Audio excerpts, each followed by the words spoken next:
Right? And I'm not playing no games. Hey, I'm Pops, and welcome to another movie review. This is The Black Phone, a great film, horror thriller from Blumhouse. It is directed by Scott Derrickson. It's a film I just saw and really, really enjoy, and highly recommend this film. So this will be my review. No spoilers in the first part. I get some stuff at the end. Basically, this is Ethan Hawke stars as a kidnapper called the Grabber, and there's teens that are missing. It's set in a near Denver town in Colorado in 1978, so it's a little bit of a timestamp.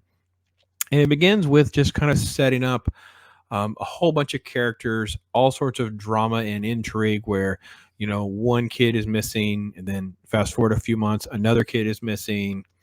You get to see the main character. The little boy's name is Finney Shaw. He's a nerdy teen in early high school, maybe around junior year at best.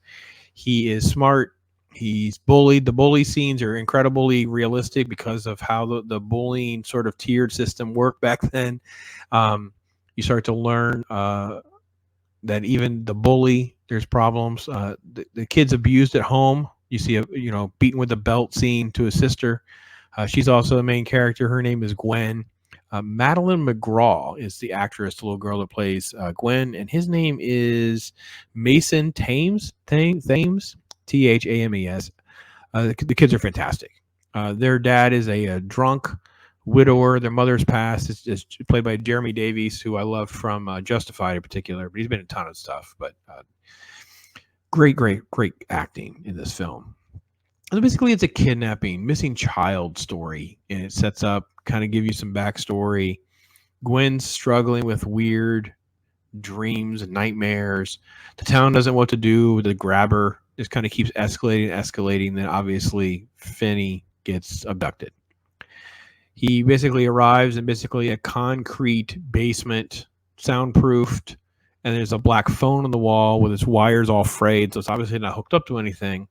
And the phone keeps ringing, and you hear different voices, and that's part of the story, is that basically these voices are other victims, and they're trying to help him survive. And that's basically the premise of the film, about how he can survive or not.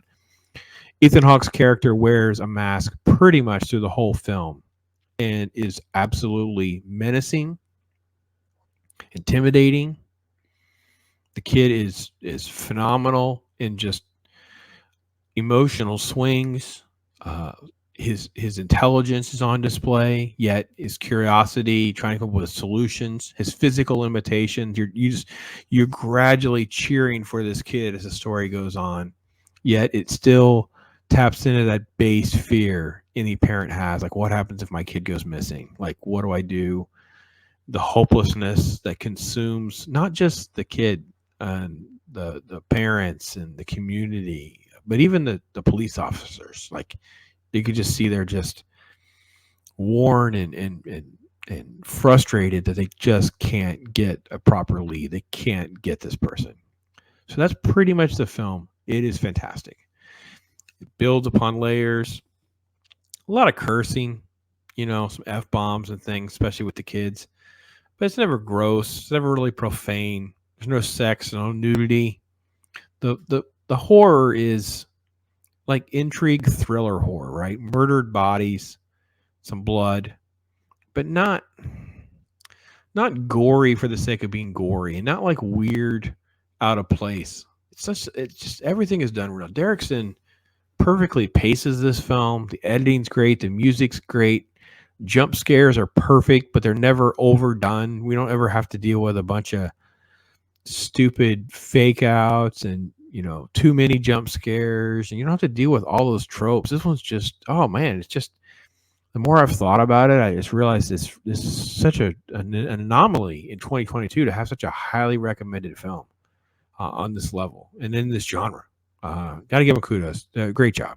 So if you don't want spoilers, that's kind of where I would recommend just like cut out around here, give you a general overview, treat it as a high recommend, and go a little further deep with the story. So the voices on the phone is very interesting because what they did was they would do the voice.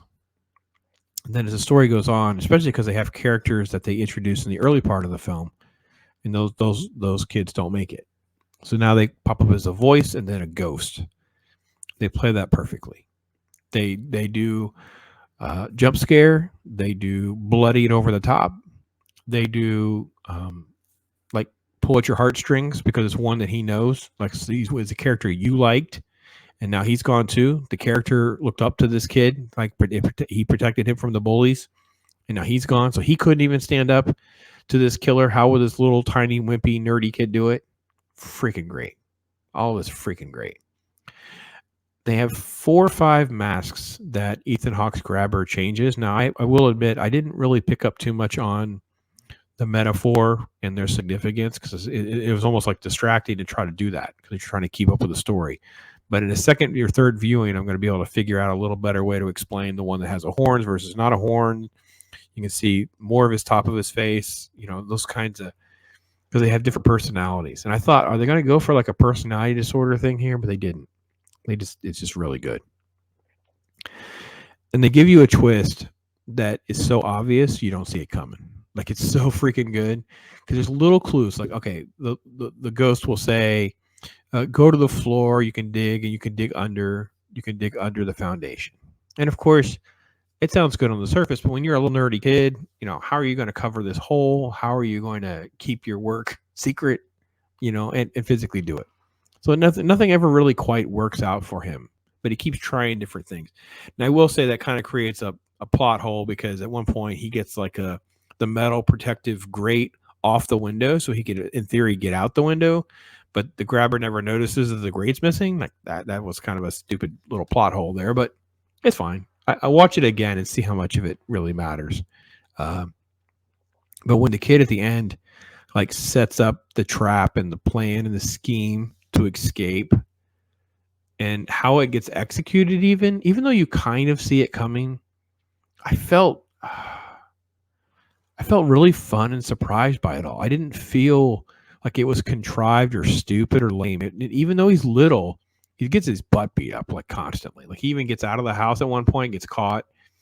None of this is unbelievable. Like even though he's little, it's like how could he take on this man? The way they play it up at the end with the vid climax, it was okay. Like, there's a little moment with the death that is a little bit too much, but our audience cheered. I'm shocked that I assume it's to the visitor, not the actual critics, but I assume people were cheering because you're just rooting for this kid, man. It's such an underdog story. The premise is that the sister has these like dream premonitions to these dead kids, and you can kind of see pieces of the story come out about where the house is, what the house looks like, a tree in front of the house, ultimately the address. The police get very, very close and set up a good tease for later in the film, but it never kind of goes anywhere. I think what for is that Finn also has the same type of connection spiritually. And that's why he hears the voices on the phone. Like they're not actually. It's like it's his mother's gift to them, the kids, because the dad thinks the mother was crazy, right? And she ultimately kills herself. I guess is what they're going for. So the little girl saves the day in a way because she's the one that has the dream and kind of finds the house and all that. But it's not at the detriment of other characters. So even if it is sort of like these stereotypes of little girl saves the day, it's not bad. It was freaking great. I love this movie. It was so good. And then to have the twist where you finally are there and you think you know what's going to happen. They open the door and you're like, oh, wait, this is not the right place because he's buried the bodies in one place. But then there's another place, like an empty house. And that's where he actually holds the kids. Like it was like, great job, guys. Seen it coming. Should have known. Didn't catch it. Oh, they got me. They were so good.